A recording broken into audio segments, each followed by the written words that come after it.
Hello. Hello. Hello, everyone. This is Refract. We finally made it. We're here. We are here. The absolute audacity of us. It's taken us a while, Yeah. but we're here.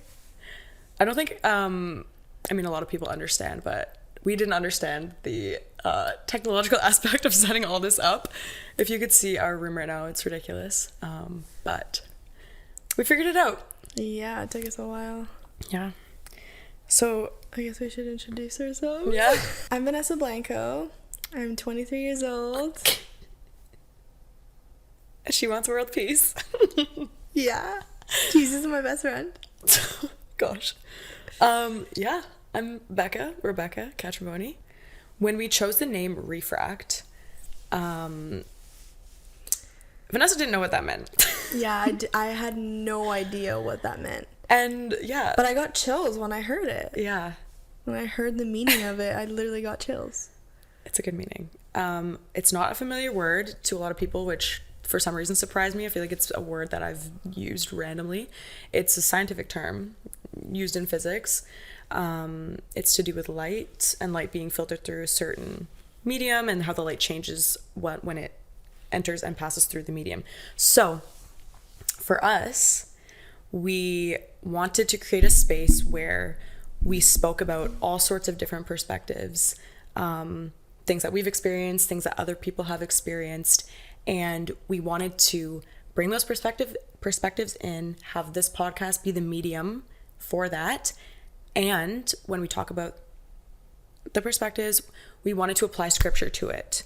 We wanted to unpack people's stories and then kind of allow the story to be filtered through scripture so that God's truth can be the output of this. So a verse, there's so many verses about light, and this is one that stuck out for sure. Yeah. In Matthew 5:14, he said, "You are the light of the world. We can only be light to the world when the light of Christ is shining brightly within us. If we are going to be bright and shining lights to a dark world with sin, we must be plugged into the source of light. Only then we can share the light of the world." Yeah. With the world. Yeah. Yeah. So, yeah, there's definitely multiple ways that you can apply the word refract. There's multiple ways you can think about it. But yeah, ultimately, Jesus is our light, and we're going to use that light to penetrate the ideas and the conversations and the topics that we talk about and that other people come on and talk about. And let everything filter through that. We initially were going to give this podcast a more aggressive name. We're both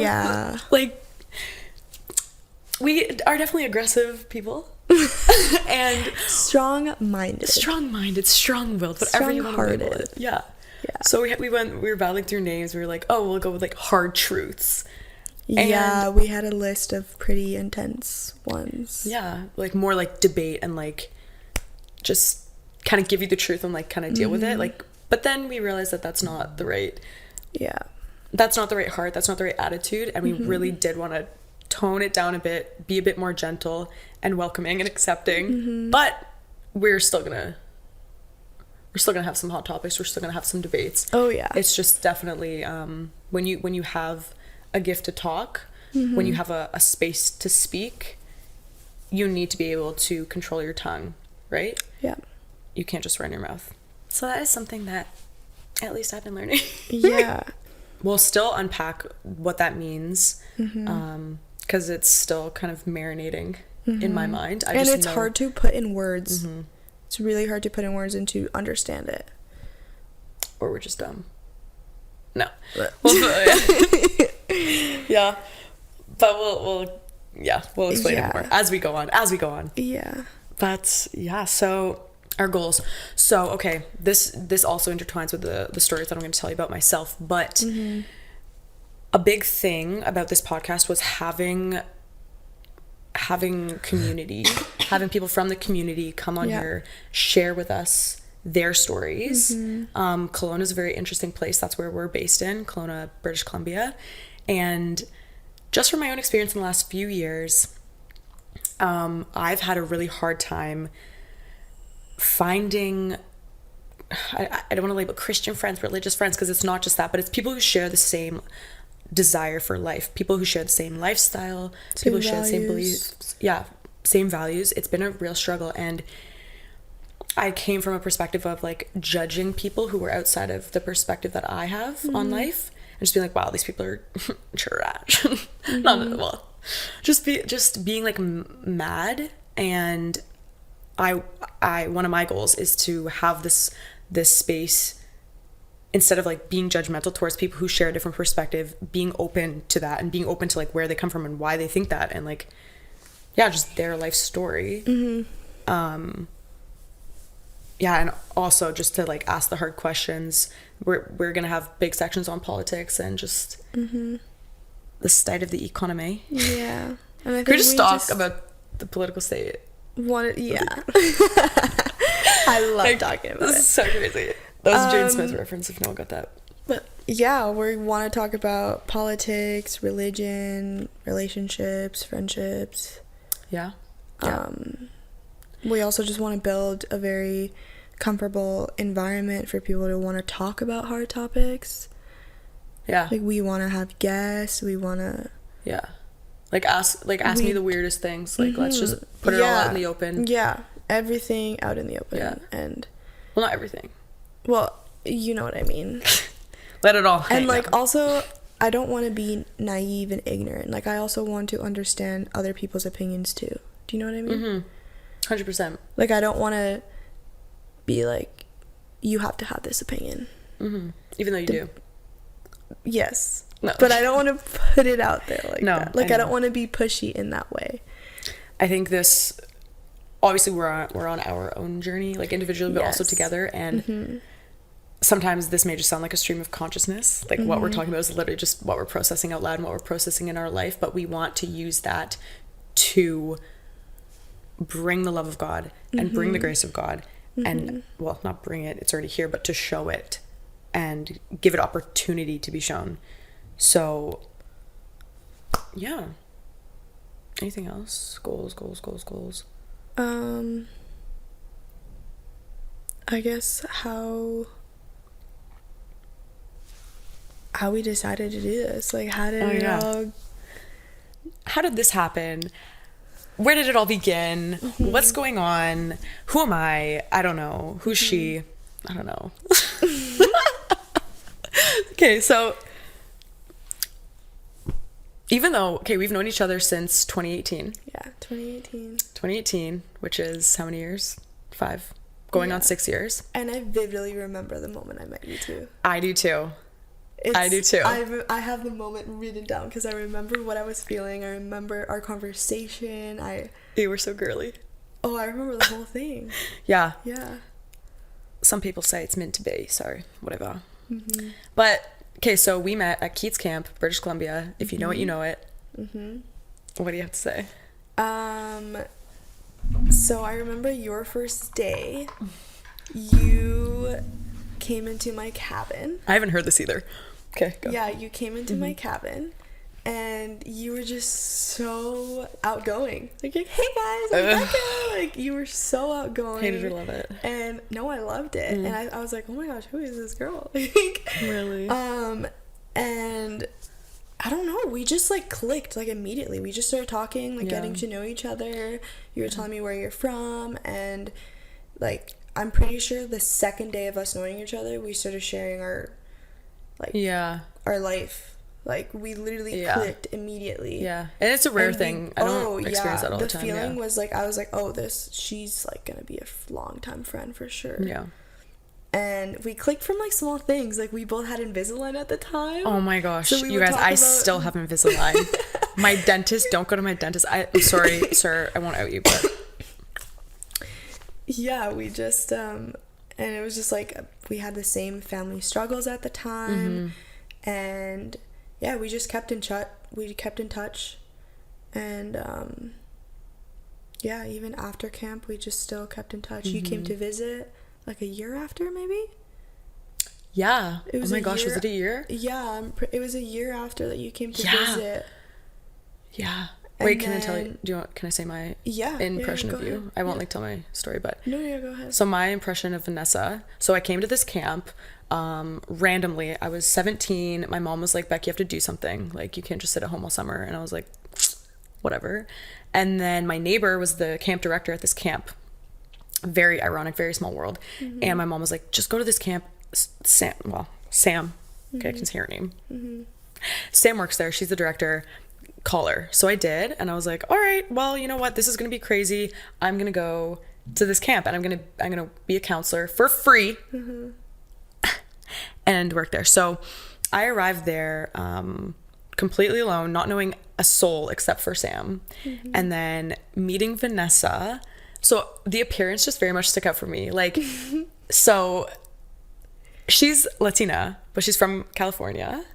And it was like seashell necklaces, trendy girl, like sponsored Visco girl. Visco girl. I was a Visco girl back then. 100%, like those cute bracelets. Yep, I was a Visco girl. I will admit it. I was 100%. But you were like Visco a girl. better Visco girl. You weren't like a, I don't know. Because I was still surfing at that time. Because you were still like legit. Like you were what Visco girls based their identities on, right? Yeah. And so we met, whatever. I thought she was like super funny and we just clicked. I felt comfortable.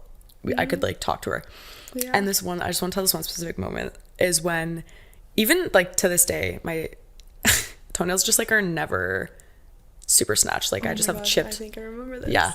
So I didn't have nail polish on my toes and we were at camp. We were always in bare feet or in like flip-flops or whatever, Birks. I was not a Birk girl though.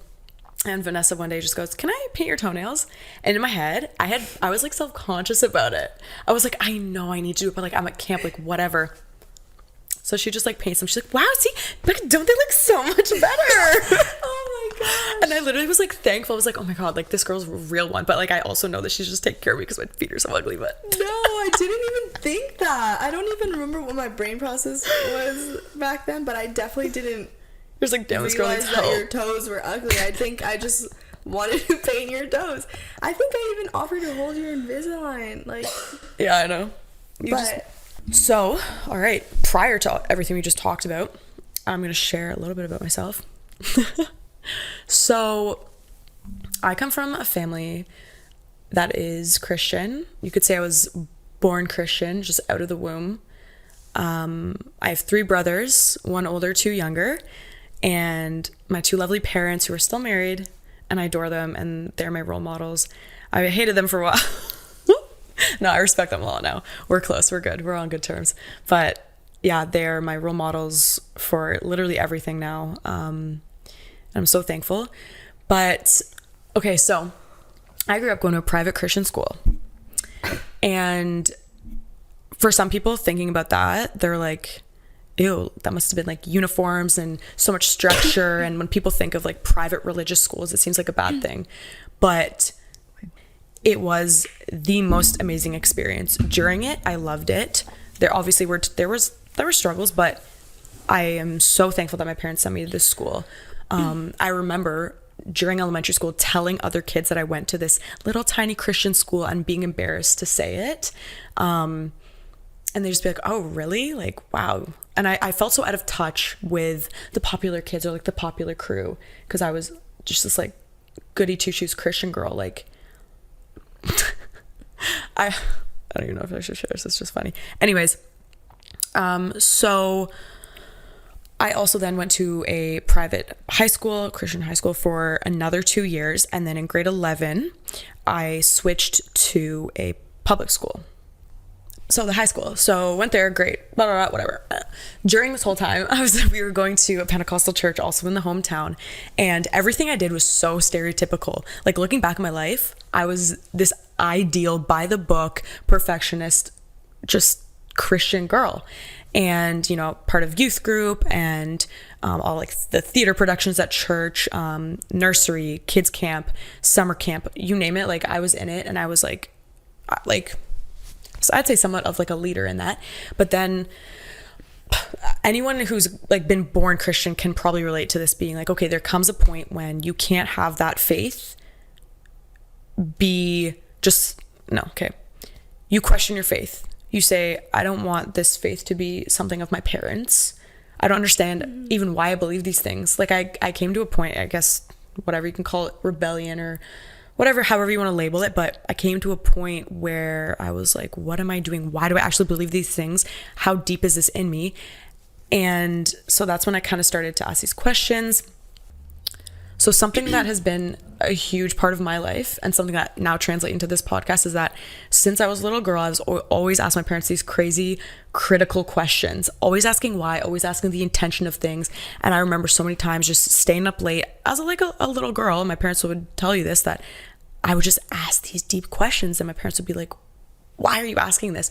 But now I feel like that is something I use as a gift now, to really ask questions that some people might feel uncomfortable to ask, or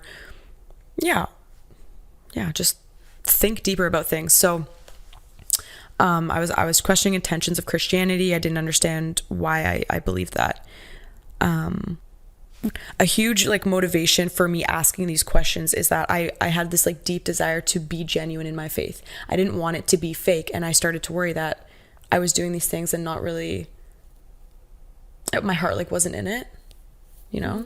So I wanted to get back to that. So my independent journey with Christ basically started, I would say, when I moved to Kelowna. Keats was the place where I encountered God, but also where I was independent for the first time, seeing the world unfiltered, taking it on. Vanessa hands me a vape and she's like, bro, this is gonna be the best experience. This is gonna change you. I did not say Yeah, she literally was like, take it, have it. And I did. But, you know, to be fair, that was my rebellious phase at the time. Yeah. So she was in hers and I was entering mine. But the funny thing is about the vape, it was, if anyone remembers the like Breeze 2 or whatever. It was the Breeze. Those things lasted. Those things were like a Honda. Oh, the best. Yeah, they did last. Yeah. It lasted a while. But the things, I didn't know how to hit it. So when I would like inhale it, I was like using it like a cigar. Like I didn't get one head rush at Keats because I just was like, I'm cool. I'm vaping with you guys. Like, I don't know. I was like, it was just flavored air. Yeah, exactly. It was like, cool. Don't see the point much. But then I got one when I moved home. So yeah, I will admit I got her into it, and yeah, I regret it. Yeah. So yeah, I don't know how much like I want to say about you. You can tell your own story, but definitely like looking back, we're like, wow, we were so young, and meeting Vanessa was like, okay, dope, this Christian girl, we get each other, but then be like, oh, on like her days off, we'd be sinning. Sinners. Like, we'd be fully. It's like, let's go do some fun things, and I'd be like, what? Like I didn't know. Yeah. I was just like surprised to like see other stuff there. I don't even know. And because you were so like new to it. Yeah. Well, that's the thing. I'm not gonna be like, oh, all Keats staff were all rebellious. That's your own experience. Yeah. So it put us in those types of situations. Yeah. That's so true. That I honestly would have not been in that situation if wasn't surrounded by those people at camp. Yeah. Not blaming anybody, but it is interesting that because you're allowed to say no. You just Yeah, and it comes just from a place of, I mean, for me, it was naivety and openness and wanting to make friends, and that's fine. That's a fine intention, but I went into it not knowing my boundaries, not having any boundaries, not being like, I will absolutely not do this, I'll absolutely not do that. And my mom raised me different. She said, Becca, whenever you go out, have a plan. Yeah. And this is something that, if you know me or if I've given you advice, I've probably said that, where it's like, okay, what's your plan when you go out? And I hated when my mother would say this. I'm like, I don't care. I want to be spontaneous and I want to have fun. I'm going to see where the night goes. Recipe for disaster. Don't do it. Yeah. Make a plan. But obviously you're going to go through the spontaneous, whatever. Having no plan is a recipe for disaster. You don't know your boundaries, so you can't live within them. Period. Okay? So it also goes back to discipline. Like, I feel like you should learn, like, discipline. You should be disciplined in that way where you have a plan when you're out, because when you don't. Yeah, but what 17-year-olds discipline when they go out? Exactly. Yeah. That's they have to make those mistakes. But those are things in hindsight you can learn and look back on about 100%. Discipline. Like now, I got a plan before I go out and stuff. Yeah, now it's like 5 days sober. No, we're really discipline is something definitely we're learning. But Well, there's so many things we can talk about. Sorry for the scatterbrained. Okay. Right. Vanessa corrupted me and then I moved to Kelowna. So, no, that's a joke. So, right. A big chunk that I'm going to talk about is my life moving to Kelowna. So, I moved to Kelowna for school, and this was on... Okay, I moved to Kelowna for school, and I went back and forth. Maybe I'll go to school in Ontario, maybe I'll go to school in Kelowna. But then just through talking to some people, talking to someone who I, in my life, consider a mentor, who actually was a teacher at my elementary school, who I stayed connected with. We had coffee one day, and she advised me, Becca, go to BC, just get out there while you can. Going away for university is a great experience. Like, 100% move to BC. And I was just kind of indifferent. I wasn't like, university's my dream. I was like, I have no plan. So might as well. I did love studying. I do love studying. I love research. I love gaining knowledge and like critical thinking, blah, blah, whatever. So I said, okay, I'll go to BC. So I came out here, visited with my dad, and then moved to Kelowna. So during my move, I was going through a breakup with my first boyfriend, who I thought I would marry. I thought I would marry. So that relationship ended, and that was a huge milestone in my life. And I know it was a milestone in his. I thought that by this time in my life, I thought I would be like probably engaged. And I just had this whole vision, and moving to Kelowna was just, it threw a wrench in that plan. So moved out here, single, heartbroken, very vulnerable, had a few friends, but I had no church community. I had no like solid group around me. So I'll just jump right into it. I needed a job. So I wanted to serve, make tips, it's a good student job. So I had been to this bar a few times, and this is going to be really weird to talk about because so many people know this bar. You know this bar. Yeah, she got me really into it when I first moved here. Keep in mind, naivety. I'm coming here. I turned 19 during COVID. I came from a small town in Ontario. I didn't have experience in bars or clubs or anything. So all of this, I'm like, yo, this is so cool. Wow, I'm going to work here. And I'm going to be involved in it because I didn't have a plan or any boundaries. And so before I wanted to work at the bar, resume, there was no work for me at that point because it was the winter. So I was asked if I wanted to serve privately in homes. So I said, yeah, why not? It's good money. It's cash. And I'm good at talking to people. I can do this.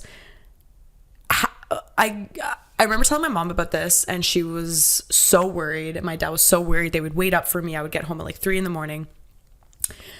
I would serve in these houses, serve and make drinks, and I would make cash tips on all of them. I ended up recruiting one of my really close friends, who I hope will one day feature on this podcast. But I recruited her.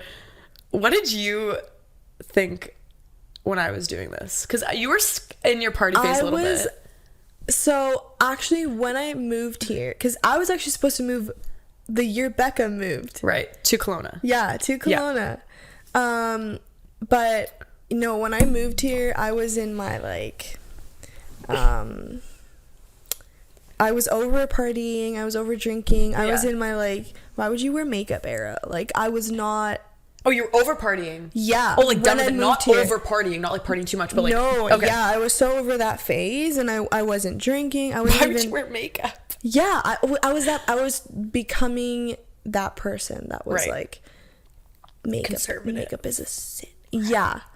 I stopped wearing crop tops, and then I started hanging out with Becca again because we moved here.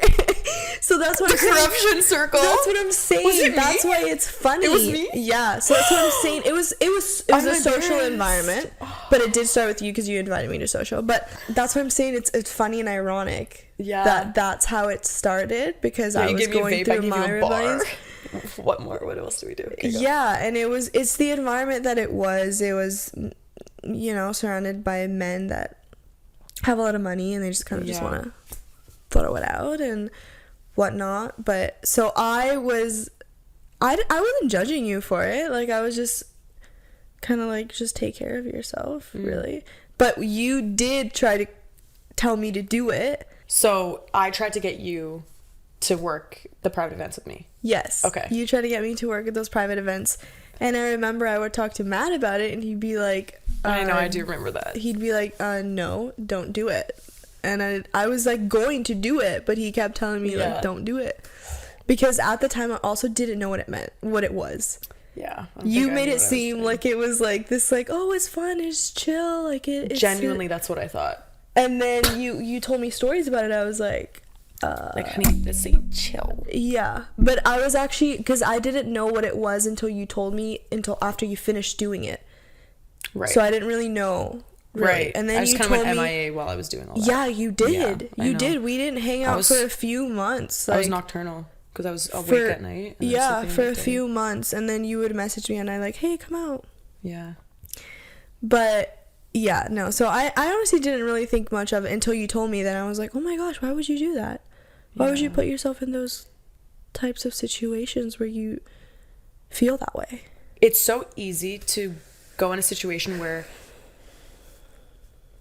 you're like praised. Like, it's easy. Okay, let's just say it straight. It's really easy to be in an environment where you're just like praised for your looks and that's all you are. Like, it's to be around men who just literally have so much money and will just give it to you because you look good. But then you also have like that banter and like that conversation. So they're like, wow, like you're just hyped up so easily and it just boosts your ego so much. And that was not my intention. I'm going to do this to get an ego boost. Genuinely wanted to do it to like pay for my schooling, to get money. I'm like, these guys have so much money, pay my tuition. Like, let me just get my money from them. I didn't go in there being like, I need validation. But I received validation anyway. So it started to get like, I built relationships with these people. I then started working at the bar as well, and like they would come in there. I would have regulars. Like, it just started to become a community, and I knew these people. I knew their stories. I would be in their houses serving, whatever. So once I recruited my friend, we served a few times together in private events, and it just got to a point where we started getting comfortable with like the requests that we were getting, and yeah, just that's it. We just started feeling comfortable. Things were going too far. I didn't want to get too involved. The money was good, but it's not worth like going that far. So, and I feel other people definitely would do more, but and I feel like a lot of people can relate because it's genuinely the serving environment. It's really it's almost like not a safe environment for women sometimes. Yeah, but we know that. Yeah, that's true. Like, you talk to other servers, we know that it's not safe, but like people will just give you so much money. And it's easy. And it's a struggle. Like, as a student, you're so stuck because you're like, I need a job that's going to pay for my rent, my groceries, and school. My mindset now, I've quit these private events. I'm now only working at the bar, and I would still consider myself a Christian. If somebody asked me, I would tell them I'm a Christian. I still had faith. And my mindset was, I've been so strong all my life growing up. I've always dealt with hard situations. I've always been given a heavy load to bear, I feel. And so coming here, I was like, I will be the light in the dark. I will be the light in the dark. Not Jesus be the light in the dark, which is, now I realize is backwards, but I will be the light in the dark.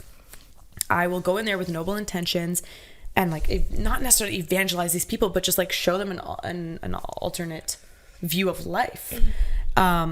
So I went in there thinking I'm incorruptible and I can't be dragged down. I just relied on my own strength for that. And how quickly that changed. I know there was good things that came out of working there, but it was not right for me to rely on my own strength to not be corrupted in this environment. So I would get these comments from guests and staff also, and they would say, why do you work here? Like, you don't see, like, you're great at your job, but you don't seem to match what's going on here. And I knew that. And when people would tell me that, it was a compliment, but also a wake-up call. I would think, you're right. I can do better, but this is so comfy and this is so easy. So I was kind of in this in-between area. So there was a point when I realized that, okay, I'm working here and it's doing way more harm on me than good. And that's when you have to remove yourself. Like, you can try to be the light in the dark and bring God's light into the dark, but when you start to be corrupted yourself, you got to pull out. And that doesn't mean you're weak. That doesn't mean that you don't like possess the Holy Spirit or the strength of God, but that just means like it's time for you to step out of there. And even when you were still working, you didn't look healthy. Like, you were so tired. I know, I was exhausted. And you just weren't yourself. Like, I remember I was like, I don't remember Rebecca being like this. Like, it was my spirit was like truly like broken or breaking or something. It was insane how different you were. Like, I know.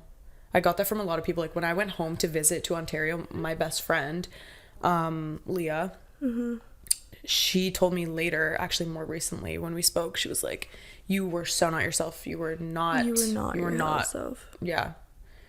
So but it's okay.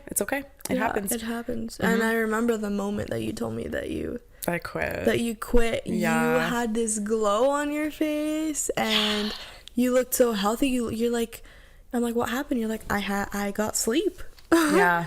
I got made the sleep. decision. And so it was a huge thing. Yeah, I remember that too.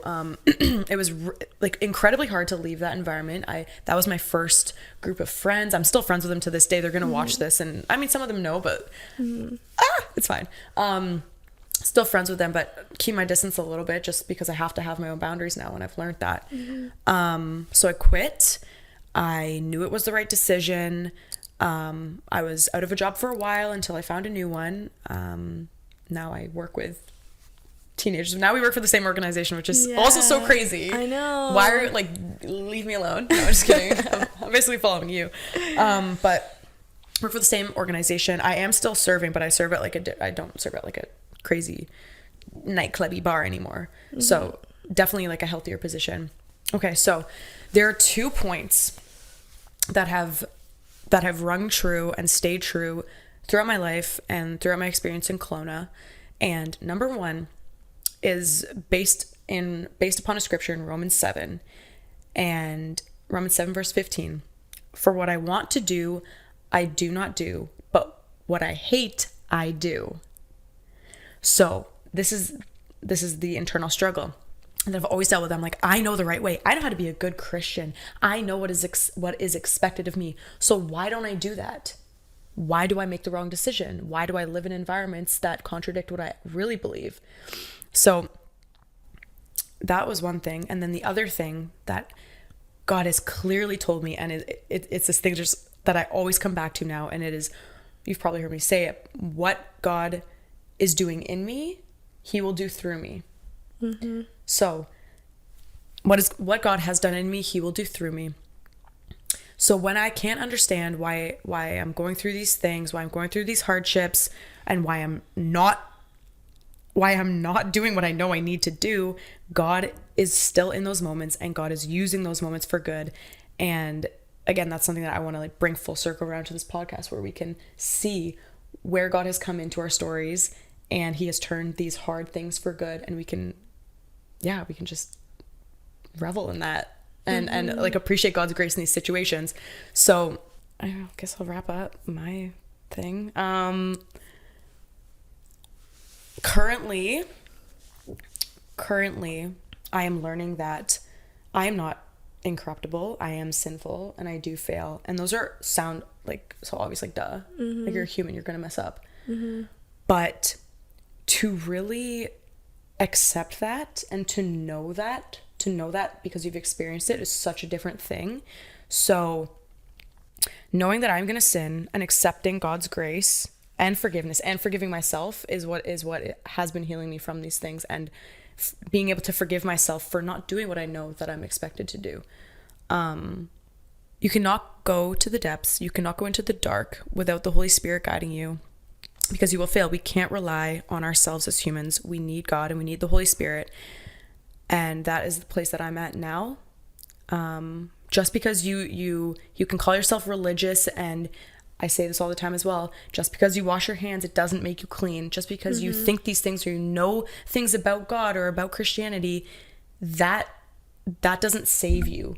And that is not who Christ is. Like, in the Bible, Jesus is always like, steer away from this religion and these rituals. Like, that is not who I am. Like, follow me, accept my love. And so, yeah, that's where I'm at now. So Okay. You come from a religious background. yeah, so I was born in a very Catholic family, but I didn't fully understand what being religious meant. I just didn't understand it. My mom would pray every night. She'd read the Bible sometimes. Yeah, classic. Yeah, and then as I got older, before I moved to Canada, because I was born and raised in California, then I moved to Vancouver. And then my mom got introduced to the religious kids camps, and I started going when I was 13. It's weird calling it a religious camp, because in my head, religion is like, I know it. Catholics, but you know or what? like anything with like strict, like, there was a 50-50 because there was some staff there that were like, yeah, I guess, like there was, and then there was like, I think it was more volunteers that just didn't. But anyways, my mom got introduced by the camp, so she sent my sister and I going. We had no idea that it was a whole week. So as a camper, you go for a week, and it's in an island, so it's a sleepaway camp. You're away from your mom. Know? I didn't know that. My mom knew that. So she drops us off like at the ferry, and she's like, bye. Like I don't know why I didn't put two and two together, because we packed for a week. But it's a cute bag. Yeah. And so my sister and I went. I personally had a blast. I thought it was so much fun. I thought I was going to hate it because it was the longest time that I've been away from my mom. So yeah, we just kept going every year after that. I just kept going, and then I started volunteering. Yeah. And then I became into the crew program. When I was a camper at Keats, I knew more about religion, but I still wasn't building a relationship and wasn't thinking this aligns to what I want to believe or my views. Because I honestly didn't wrap that mindset until high school. Of what? High school. What mindset? The mindset of like, okay, this aligns to my views. Like, I believe in God. Right. Yeah, you're still figuring it out. I was still figuring it out. It was before high school. You're not really thinking. You don't know certain. I don't want to have certain experiences. Well, sometimes you do, sometimes you don't. Yeah. Anyways, you don't have the maturity, but. Yeah. So then when I became in the crew program, that was after 3 years as a camper. That was when I was in grade 10. And that changed my life. So the crew program is you're there for a whole month. Right. And you are there to serve. And you have devotionals every single morning. You have to lead Bible studies. And I learned so much. Yeah. And it's crazy what happens when you actually read the Bible. Yeah. Every day. Every single day. Yeah, I learned so much. And then that's when I started building my relationship with the Lord. And I just wanted to know more. I just wanted to learn more and more. And then after crew, that's when I became a camp counselor. And then I kept going after that. Yeah, but anyways, I started going to church when I got back. I started going to church with my friends. I started going to youth group. Then I met you. And that year I felt a little distant from God. I felt like I was falling back to the rebellious phase. And I was raised in a house of 6 girls. It was my mom, my grandma, my aunt, my 2 sisters, and myself. Yeah. And so it was a very hormonal household. Like, even my dog, my 2 dogs were females. The dog was it not even a cloud? Yeah, I'm the oldest of 2 sisters. So I felt like a second mom to them. So I felt like, because I grew up with a single mom, Right. I had to do so much growing up, and I grew up a lot faster than I normal, like. Yeah, because you're taking on like a motherly role. Yeah, I just felt like their second mom, and I was always taking care of them and making sure they're okay, as an older sister does. Which is normal to an extent, but like. But that changed as I got older, when I got to high school, and I was rebelling. And I remember you telling stories about partying like so nonchalant. Yeah. Like it was just like so night and day. It was like Jesus, and then it was like, oh my gosh, K Friday, like we're gonna do Molly. Yeah, and, like, I had a pretty big party phase. In that time, I didn't have a care for my family. Like, I just was doing things, like, obviously I cared and loved them and whatnot, but I didn't know that my actions were hurting them. In the way that I was just like rebelling a lot, because they didn't understand. They didn't understand until way later when I told them. But the reason why I was rebelling a lot was because I was raped, and I completely lost my faith, because I just kept asking the question that most would ask, is like, why? Yeah. Like, and it was that I kept for myself for almost a year. I didn't tell anybody. Because I didn't understand what it was, to be honest, because I was so young. But I just thought, you know what, like, that God took that away from me, that pureness that I wanted, because I was so like, I'm waiting till marriage, like, before that happened. And I just was like, I don't care. I'm gonna let whatever anyone wants to do with me do it, because I didn't have a care for my body. I didn't have a care for myself. I was just so lost. So I was just wanting validation all the time, and I was doing things, because it's like a generational thing in your family. Like your mother and your grandmother, and whoever like also went through the same thing. Yeah, my grandma, my mom, my aunt, and my middle sister. The only one in my family that's gotta end. Yeah, right here. I know. The only one in my family that has not been raped is my younger sister. Wow. So, yeah, it was coming from a generation thing, and it's weird that I didn't feel comfortable talking to them about it, because they all went through it. Yeah. Later Later on, when I finally told my family, I started going to counseling. But yeah, so it was a long journey for me. And one of the things that,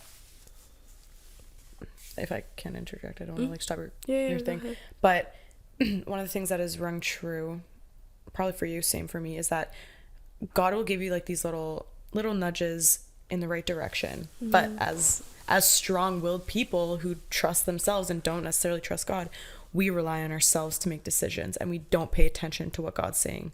So then we go through the consequences of that, and like things happen, and you're in situations you don't want to be in, and then God will give you like this crisis of a moment, because all of these little nudges you didn't listen to, so it all boils, or I guess not boils down, explodes into this bigger crisis. And then God doesn't slap you in the face, but he's like, hello, like, now you need to choose.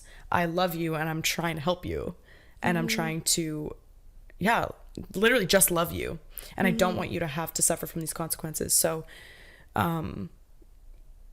just not responding to the little call where it's like, you know, I know I shouldn't be doing this, but I don't really know why, and then something big happens, and then then you finally make the right decision or respond.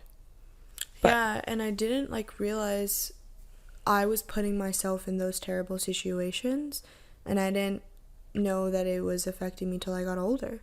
Yeah. Like, at the time, I'm just like living my life. Like, I wasn't actually living my life. Do what makes you happy, Van. Like, do what makes you happy. Look good, you feel good. You're a baddie.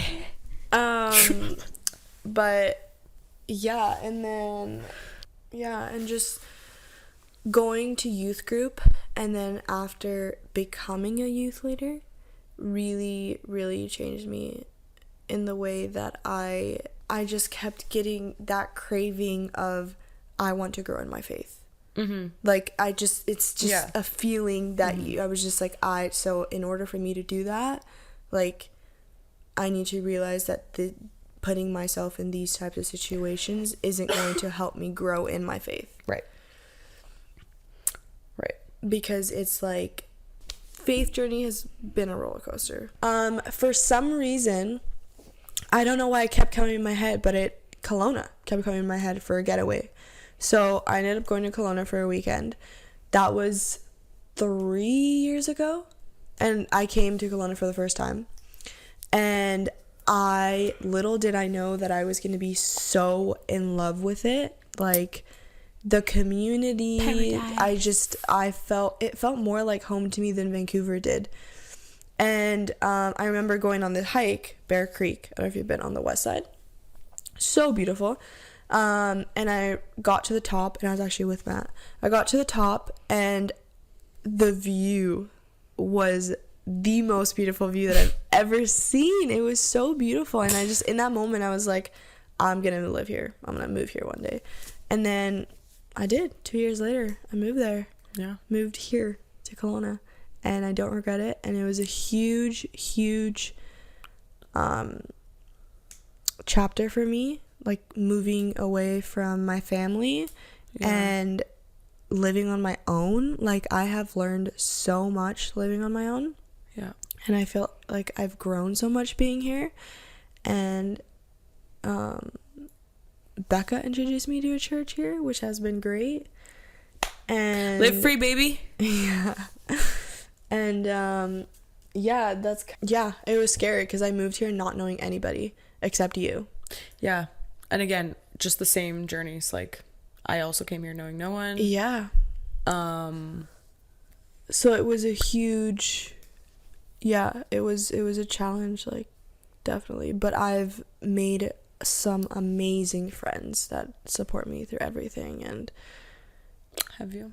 Yeah, it's been great. It's been really great. And I've never been so much happier.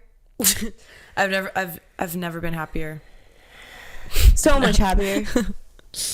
I still feel like I'm not that happy, but I'm like getting happier.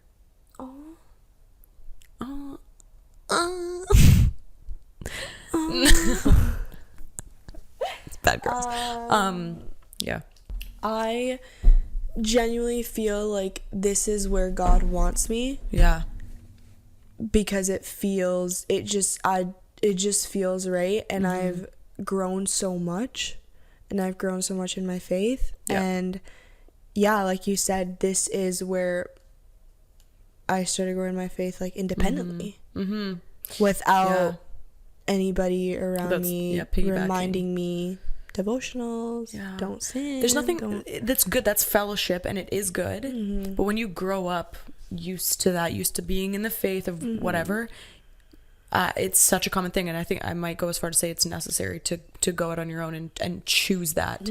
So this is something this is something important. When things feel right, you don't have to try and make it happen. It naturally happens. And I don't know about you, but I'm definitely someone who, I'm hesitant to say the word control, but maybe I am controlling and I just don't know. But that's fine. When you're not trusting, you're controlling. So certain things I would try so hard to get, whether it was friends or jobs or just like results in life, you try so hard to get instead of waiting on God for it, instead of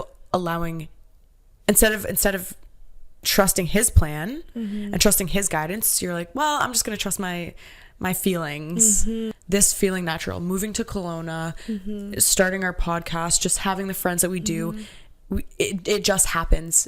Things start to happen when you start trusting God, when you start stepping back. But a key point of that is waiting and just letting him guide you.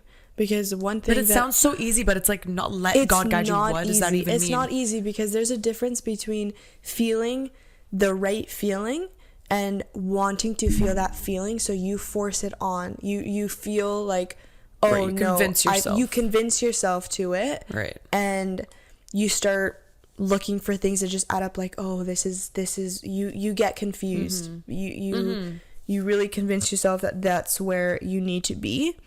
But anyways, yeah, just letting him guide you. And honestly, you might not even have to wait that long to see the fruit of that decision and see the fruit of that trust. That's something that is consistent since I moved to Kelowna as well. I feel like I'm going to have to wait so long, but it really does happen much faster than you think. Yeah, it does. Well, I guess the consistent thing is that we are here. We're here.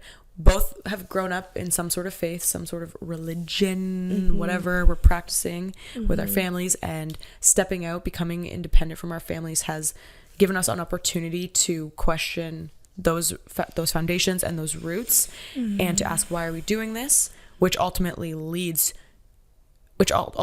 has led us to having our own relationship with God, because we chose that. We both, in the same place at similar times, stepped out into basically just the secular world and saw what it had to offer, and chose not to participate in that. And we're still choosing that. I think personally, even you, but myself, looking at me a year ago, this was something I was reflecting on, like where I was last summer, like for someone to see me last summer and have not seen me since, and then have me pop up here, be like this is a joke, like you're lying, you're kidding, like what? We want to bring other people in Kelowna. I just really have a heart for like the people that I've met in Kelowna, people that you've met who have like spoken about God, but like they haven't had any exposure in their families or anything, and just like talk about your experiences just with life, with the secular world, with partying, with drinking, with relationships, with religion, with the way that society is, politics, like just what the universities are teaching. Oh, there's so many areas of passion that we're going to get into, but ultimately we want to come with an open Bible and an open heart and see what God has to say about it, and ultimately reveal the truth. And you can use the word refract the truth. Just have God filter those perspectives and shine his light on it. If that makes sense. It might not, but it's okay. We want to inspire people to feel comfortable and make a healthy environment talking about hard topics within like God guiding us in a way, or you know what I mean? I know. I think we're both like etching at this, what we've probably both written down, but I'm just going to read this, just like get it right, just to close up. So ultimately the goal, this is what I've written, is that the world twists the truth, makes truth individual to everybody, and it's subjective. But I hope that we can pause for a second and observe these ideas, and have this space be a place where the idea is filtered through, break down the idea, and allow the Spirit to change the direction of the narrative, right? So we want to allow light to pass through our hearts and change us. So we will have a different purpose, and we will not have to try. The world twists the truth, and everyone's truth becomes individual to them, and it's all these subjective truths. People come in here with all this, and they call that their truth. But as conservative and as oppressive, whatever term you want to use, we do come from a standpoint where there is objective truth, and that is God's truth. Sure, come from whatever background you want, come with whatever perspective you want, but we do come with the notion that Jesus is the light of this world, that he did die for our sins, and that we believe that his word is true and the things that he say are true. So we're going to filter whatever the world throws at us through him. So this episode was very much an introduction and just get to know us. A bit scattered for sure, but ADHD. 6 years later, here we are with a microphone. Who knew? I need more attention, so this is great for me. Thank you. So basically, sorry for the scatterbrainness. Vanessa has ADHD and tries to convince me that I do too, which I don't. Yes, you do. I don't have ADHD. ADHD is a myth. I'm just kidding. If I admit that I have ADHD, then I have to admit that I don't have any personality. You don't think I have a personality? I think you milk ADHD. Watch what you say. Watch what you say. No, you know what? Thanks for watching, guys. Dude, we were just done filming our first one. Woo! Did we even close it? No. Thank you. Did we just close it with a clap? Yeah. Ready? My hands are sweaty. No, I don't want to high five you. But stay tuned, and we're very excited. Thanks for watching. Yeah. Thank you. Bye.